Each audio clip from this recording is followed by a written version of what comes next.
Alors bonjour mesdames, voilà je voulais vous faire un petit cours, un résumé en fait de ces derniers jours avant Rosh Hashanah. Alors attendez, je m'installe, hein. Excusez-moi. Voilà, bientôt on va rentrer dans Rosh Hashanah, d'accord. Ce que je voulais partager avec vous, voilà, c'est des connaissances sur la Chassidut de Chabad évidemment, hein. Après je vous invite à partager la vidéo avec un maximum de personnes. J'espère que vous m'entendez bien. Si vous m'entendez bien, faites-moi signe, ça serait super. Alors voilà, sachez que dans la Torah, on dit tout ce qui nécessite, toute chose qui est très importante nécessite une préparation. D'accord, donc forcément, Rosh Hashanah, c'est une fête extrêmement importante puisque c'est le début de l'année. Et donc forcément, ça nécessite une grande préparation. Excusez-moi. Péala, pousse-toi de là-bas. Ah, ma fille qui fait des bêtises. Donc voilà, tout ce qui est important nécessite une grande préparation au préalable. Et évidemment, comme il y a Rosh Hashanah qui arrive, alors Hachem il nous a donné l'occasion de se préparer à Rosh Hashanah, le début de l'année. Qu'est-ce que c'est la préparation qu'il nous donne? C'est le mois de Elul, d'accord? Le mois de Elul, c'est ce qui précède Rosh Hashanah. Et on dit que évidemment les acronymes, les premières lettres du mois de Elul, ça veut dire Ani, Ledodi, Vedodili, c'est-à-dire je suis à mon bien-aimé et mon bien-aimé est à moi. Maintenant, qu'est-ce que ça veut dire cette phrase? C'est-à-dire qu'en fait, c'est une phrase déjà du Shir HaShirim, hein, du Cantique des Cantiques, et c'est le juif qui parle à Dieu. Et en fait, on exprime à travers cette phrase que il y a pendant Elul, il y a 13 Yud Gimel Midot Arachamim qui se dévoilent. Ça veut dire quoi, Yud Gimel Midot Arachamim? C'est les 13 mesures de miséricorde de Dieu. Donc en fait, c'est un moment où, en réalité, la Chassidut elle nous donne une image très forte. Elle nous dit c'est un moment où le roi, il sort de son palais, il enlève ses beaux vêtements de roi, sa couronne, il enlève, et il met des habits de paysan, il met des habits très simples. Et il va dans les champs à la rencontre de son peuple, à la rencontre de son royaume, de son peuple. Et en fait, évidemment, comme le roi, il arrive dans les champs et il est pas en tenue de roi, forcément, il est moins impressionnant que s'il était dans son palais, enfermé dans Chadrei Chadarim, dans sa chambre, dans son royaume. Et il est accessible, il est abordable, à l'inverse de toute l'année. D'accord? Donc, en réalité, ces 13 mesures de miséricorde qui se dévoilent à ce moment-là pendant le mois de Elul, c'est comparé donc à ce roi qui descend dans les champs et qui vient vers son peuple, à la rencontre de son peuple. Et non seulement il vient à la rencontre de son peuple en tenue simplifiée, hein, très très simple, un homme simple, et il vient Bessever Panim Miafot ou Mari Panim Suchakot. Ça veut dire qu'il vient devant chaque juif avec un visage bienveillant et un visage accueillant, souriant. Donc ce n'est pas rien, ça veut dire que c'est un moment propice jusqu'au dernier moment du mois de Elul. Tant qu'on n'est pas rentré en fait dans Rosh Hashanah, on a toujours encore et encore la possibilité de se rapprocher d'Hachem et d'aller vers lui, de profiter justement de ce mois de Elul. Alors Elul justement c'est un moyen de faire tchouva, c'est là qu'on commence à faire les slichot, on commence à sonner du chauffard pour réveiller la neshama. Et c'est un moment propice pour faire le bilan annuel de l'année qui s'est écoulée.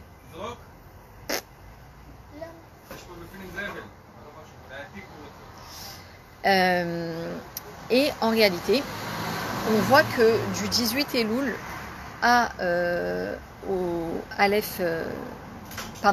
du 18 Elul jusqu'au début de l'année, il nous reste 12 jours. D'accord? 18 Elul, c'est Chai, c'est la vie. Et c'est l'anniversaire de naissance de l'Admorazaken et du Baal Shem Tov, les deux luminaires de la Chassidut Chabad, ceux qui ont apporté une lumière extraordinaire dans le monde. Et on voit en fait que ces 12 jours, ils correspondent aux 12 mois de l'année écoulée. Donc c'est le moment ou jamais de faire un bilan sur tout ce qui s'est passé pendant toute l'année écoulée, mois après mois.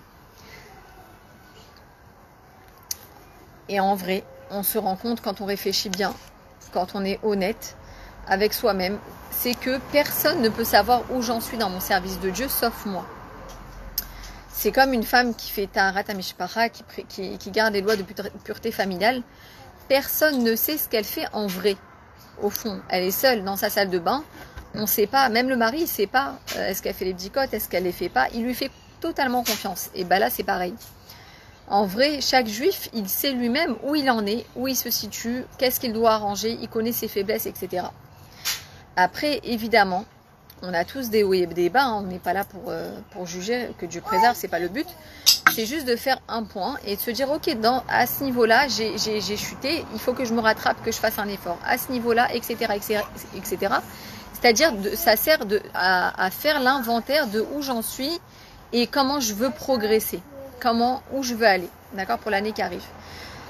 Évidemment, de prendre des bonnes décisions, c'est un moment propice à prendre des nouvelles décisions, des bonnes décisions sur des choses où on a une petite faiblesse, où on n'y arrive pas, ou des choses qui sont faciles pour nous, évidemment, des choses, quoi qu'il arrive, qu'on arrivera à respecter. Des choses qu'on s'engage envers soi-même à respecter, pas des choses trop dures, parce que si on prend des trucs trop durs, forcément, on va bugger en cours de route, ça, c'est pas le but.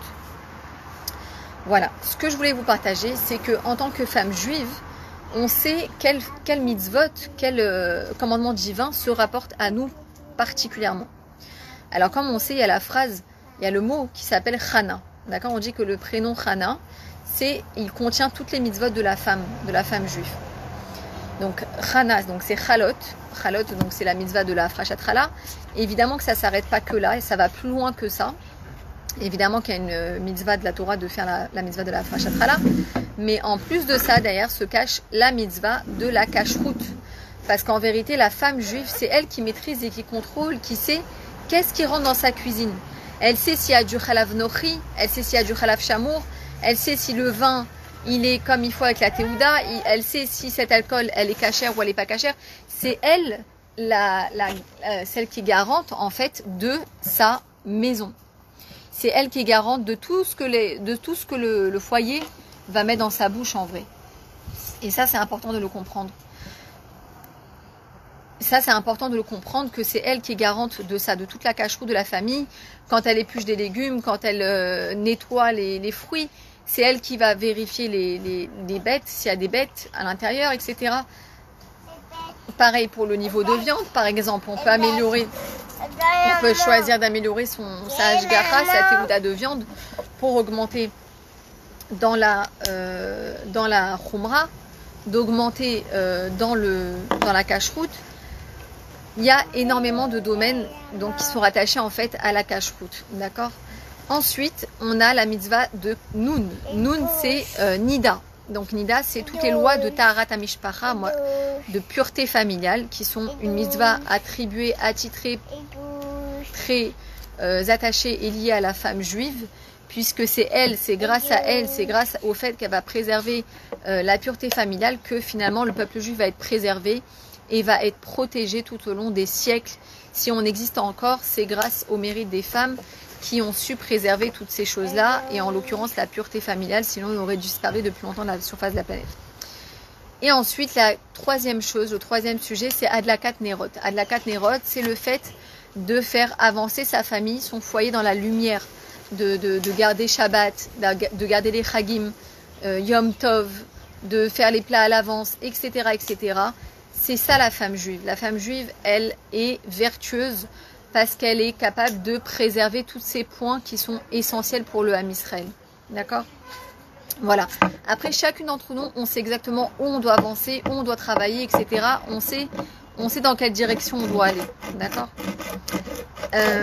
Maintenant, un autre point qui est hyper important, c'est qu'en fait, on va remarquer que le monde a été fini de créer le 25 Elul. D'accord ? Le 25 Elul, c'est l'anniversaire de la création du monde. Alors pourquoi ? Comment ça se fait que Rosh Hashanah, finalement, c'est pas l'anniversaire de la création du monde, mais c'est l'anniversaire de Adam Harishon. C'est-à-dire que c'est la date à laquelle Adam Harishon il va être créé. Pourquoi Hachem il a voulu qu'on fête Rosh Hashanah au moment où c'est la date d'anniversaire de l'humanité finalement, de Adam Harishon, de l'être humain, etc. et du juif en particulier. Et non pas le jour où il a créé le monde. En réalité, ce que Hachem il veut nous faire comprendre à travers ça, ce qui est extraordinaire, c'est qu'on change d'année à travers nous. C'est comme la Torah elle dit, le monde a été créé pour moi, et c'est ce que Dieu il veut nous faire comprendre. C'est que le monde, il n'est là et il n'existe que pour Dieu.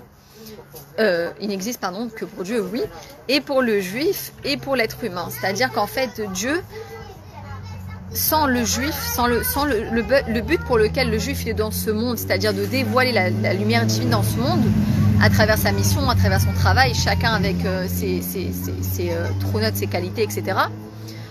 Alors le monde, il n'a pas de raison d'être, en réalité. Donc c'est la raison pour laquelle, en fait, on change de date. On fête la nouvelle année avec la naissance de Adam Arishon, avec la naissance du juif, le père de l'humanité et le juif en particulier. D'accord? Donc ça, c'est un point très important à comprendre, c'est qu'en fait, Dieu il est en train de nous dire à chaque année, mais moi je compte sur toi, moi j'ai confiance en toi et je sais que je t'ai créé pour quelque chose, hein, sinon Dieu il crée rien pour rien, hein, sinon ça disparaît de la surface de la terre, ça revient dans le néant. Et chaque année, Hachem il est en train de nous dire, mais moi je compte sur toi. Je compte sur toi parce que je t'ai pris en choutaf, je t'ai pris en associé pour créer le monde, pour dévoiler ma lumière divine. Et si on a envie de dire, ben moi je t'ai rien demandé, hein, j'ai pas demandé à être créé, j'ai pas demandé à faire ce travail-là, ce que Dieu me demande c'est trop dur, etc. Ce n'est pas vrai. Pourquoi? Parce que il y a écrit dans la Torah qu'avant de créer le monde, Hachem il a parlé avec toutes les nishmot shel tzadikim, il a parlé avec toutes les âmes des tzadikim et il a posé la question, est-ce que je crée le monde ou pas? Et les neshamot, elles ont répondu oui, fais le monde. Et en fait la chassidoute elle nous demande de qui on parle quand on nous dit Benishmoten Shel Tzadikim? À qui il a posé la question? Puisqu'il n'y avait personne encore, il n'y avait même pas Adam Rishon. À qui il a demandé et qui c'est qui lui a répondu? Donc en fait, la Torah nous explique que Hachem, il nous avait demandé à nous. C'est nous qui avons répondu en tant qu'âme. On était en Dieu et évidemment on est encore en Dieu. Bien que le monde il nous laisse croire que c'est l'inverse, qu'on est loin de Dieu, c'est pas vrai. Mais c'est à nous qu'il a posé la question. Il nous a demandé, est-ce que ça vaut le coup? Est-ce que vous voulez faire partie de ma création? Est-ce que vous voulez finalement relever le challenge de dévoiler ma lumière divine et la divinité dans ce monde-ci? Et nous, on a répondu oui. Donc, il faut qu'on retrouve la mémoire, hein, et qu'on comprenne en fait que chacun, on a une mission à accomplir dans ce monde, à travers sa famille, son foyer, à travers son travail, à travers les gens qu'on découvre, qu'on côtoie, etc. Il y a une mouche qui n'arrête pas de m'embêter. C'est pas grave, tout est pour le bien. Donc voilà, en fait, de comprendre que on a une mission et on l'a acceptée, on a accepté de la prendre sur nous. Et en fait, comment on dévoile Dieu dans ce monde-ci? Comment est-ce qu'on accepte le contrat? C'est à travers l'accomplissement de Torah et de mitzvot, l'étude de la Torah et l'accomplissement des mitzvot au quotidien. Et si on pense qu'on va enlever notre personnalité, c'est complètement faux. Au contraire, la Torah, elle est là pour dévoiler notre personnalité. Dévoiler la personnalité de chaque juif qui est enfoui au fond du juif. Elle est là pour l'aider à s'épanouir, à se dévoiler, à se développer, à être au top de lui. D'accord? Donc ça, c'est hyper important. Une autre Nekuda Rosh Hashanah qui est essentielle. Rosh Hashanah, on dit toujours le jugement, le jour du din, le jour du jugement, etc. Ce qui est important de comprendre, c'est que veille de Rosh Hashanah, donc là cette année, ça va être Shabbat. Le monde, il reste en suspens depuis la Shkia, donc vendredi à l'entrée de Shabbat, jusqu'à la sonnerie du chauffard de dimanche. Là, cette année, il va y avoir un jour et demi. Jusqu'à qu'on sonne le chauffard. Pourquoi? Ça veut dire quoi, il reste en suspens? En fait, la volonté de régner sur le monde de Akadosh Baruch Hu, elle va s'estomper, elle va arriver à game over, ça veut dire à la fin, à écoulement, au bout d'un an. Et veille de Rosh Hashanah, en fait, la volonté de régner du roi, elle se retire dans la pnimiout, c'est-à-dire dans l'autorité du roi. Il n'a plus forcément l'envie et le désir et le plaisir de gouverner. Il a rempli son contrat pour un an. Et comment on va ramener ce plaisir-là du roi, de Dieu à Kadosh Baruch? Comment on va lui donner envie de régner sur nous à nouveau?